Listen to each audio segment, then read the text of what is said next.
Lotus മനസ്സിൻ്റെ പുതിയ വീഡിയോയിലേക്ക് സ്വാഗതം. അപ്പോൾ ഇന്ന് ഞാൻ നിങ്ങളെ കാണിക്കുന്നത് നമ്മുടെ എൻ്റെ വീട്ടിലെ ഗാർഡൻ തന്നെയാണ്. അപ്പം എൻ്റെ കയ്യിലുള്ള കുറച്ച് ഗാർഡൻ്റെ കളക്ഷനാണ് ഞാൻ ഇവിടെ ഇട്ടത്. അപ്പോൾ ഇതിനുപയോഗിക്കുന്ന വളങ്ങൾ ഞാൻ ബീറ്റ്റൂട്ട് കട്ട് ചെയ്ത് വെള്ളത്തിൽ വെച്ചിരുന്നു. അപ്പോൾ അതിൻ്റെ കൂടെ കുറച്ച് വളങ്ങളെക്കുറിച്ചും ഞാൻ ഉപയോഗിക്കുന്ന കുറച്ച് വളങ്ങളെക്കുറിച്ചും നമുക്ക് പരിചയപ്പെടുത്തണം. അപ്പം വളരെ ചിലവ് കുറഞ്ഞ രീതിയിൽ ബീറ്റ്റൂട്ട് കൊണ്ടുവന്ന് കട്ട് ചെയ്തിട്ട് അത് ഒരു 4-5 ദിവസം പുളിപ്പിച്ചിട്ട് ഞാനത് ഒഴിച്ചെടുക്കുന്നു.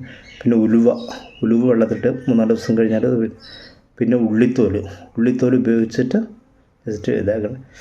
പിന്നെ നമുക്ക് മിക്ക വീടുകളും കാണാം വളരെ കുറച്ച് ചെടികളുണ്ട്, പക്ഷേ അത് ഉള്ള ചെടികൾ കൂടുതൽ ഐറ്റംസ് ആക്കി അത് വളരെ അറേഞ്ച് ചെയ്ത് വെച്ച് നല്ല ഭംഗിയായിട്ടുള്ള അത് ഒരു ട്രെൻഡായിട്ട് ഞാൻ പല സ്ഥലത്തും കാണാം. അപ്പോൾ ഞാനിപ്പോൾ ചെയ്യുന്നത് വെച്ചാൽ എല്ലാ ചെടികളും ഒരു 3 വീതം ആക്കി വെക്കും. പിന്നെ 3 ആയിട്ട് കഴിഞ്ഞാൽ പിന്നെ 5 ആക്കി. ഇപ്പം എൻ്റെ കയ്യിൽ സ്പൈഡർ പ്ലാന്റ് ഒരു 3 ഉണ്ട്, സ്നേക്ക് പ്ലാന്റ് ഒരു 5-10 ഉണ്ട്.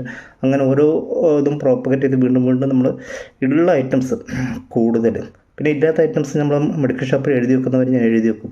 ഇപ്പം 10 മണി ചെടി എൻ്റെ കയ്യിലില്ല, ഓർക്കിഡും വളരെ കുറവാണ്, അങ്ങനെ ഇല്ലാതെ ടർട്ടിഡവനില്ല. അങ്ങനെ ഇല്ലാത്ത ചെടികൾ നമ്മൾ കണ്ടുവച്ചിട്ട് അത് കൂടുതലായിട്ട് നമ്മൾ പിന്നെയും കറക്റ്റ് ചെയ്ത് വെക്കും. പിന്നെ ഉള്ള സ്ഥലങ്ങളിൽ നമ്മൾ മാക്സിമം അറേഞ്ച് ഇതിന് എനിക്ക് തോന്നുന്നു ഇപ്പോഴത്തെ ട്രെൻഡ് എന്ന് വെച്ചാൽ ഒരേ തരത്തിലുള്ള ചെടികൾ കൂടുതൽ നമ്മൾ അറേഞ്ച് ചെയ്ത് വെച്ച് കഴിഞ്ഞാൽ വളരെ ഭംഗിയായിട്ടുണ്ടാവും. അപ്പോൾ എൻ്റെ കയ്യിലുള്ള കുറച്ച് ചെടികളുടെ ഇതാണ് ഞാൻ ഈ വീഡിയോയിലൂടെ കൂടി നിങ്ങൾക്ക് കാണിച്ചു തരുന്നത്. വളരെ ഭംഗിയായിട്ട് ഉള്ള ചെടികൾ നമ്മൾ വളരെ മനോഹരമായിട്ട് അറേഞ്ച് ചെയ്തത്. പിന്നെ ഈ ഉലുവ നന്നായിട്ട് ഫ്ലവർ ചെയ്യുന്ന ഇതിന് ഉപയോഗിക്കുന്നതാണ് എനിക്ക് തോന്നിയിട്ടുള്ളത്. അതുപോലെ തന്നെ റോസിന് ഏറ്റവും ബെസ്റ്റാണ് തൈരും പിന്നെ വെളുത്തുള്ളി. ഇപ്പം എൻ്റെ അടുത്ത് റോസിൻ്റെ കളക്ഷൻസ് വളരെ കുറവാണ്. പിന്നെ ഇതിനിടത്ത് ഞാനൊരു ഇത് കണ്ട് തൈരും പിന്നെ കായം കൂടി മിക്സ് ചെയ്തിട്ടുള്ളൊരു വീഡിയോ ഞാൻ കണ്ടിട്ടുണ്ട്, പക്ഷേ അത് ഞാൻ പരീക്ഷിച്ച് നോക്കിയില്ല.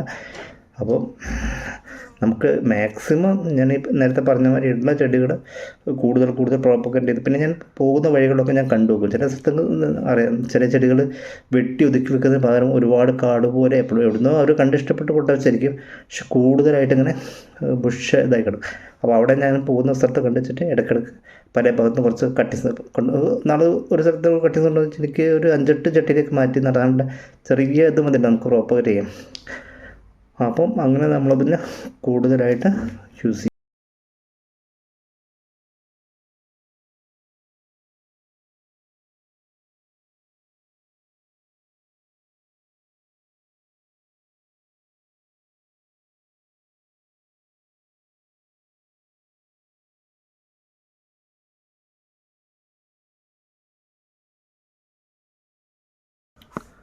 എൻ്റെ ചാനൽ സബ്സ്ക്രൈബ് ചെയ്യാതെയാണ് കാണുന്നതെങ്കിൽ ചാനലൊന്ന് സബ്സ്ക്രൈബ് ചെയ്യുക,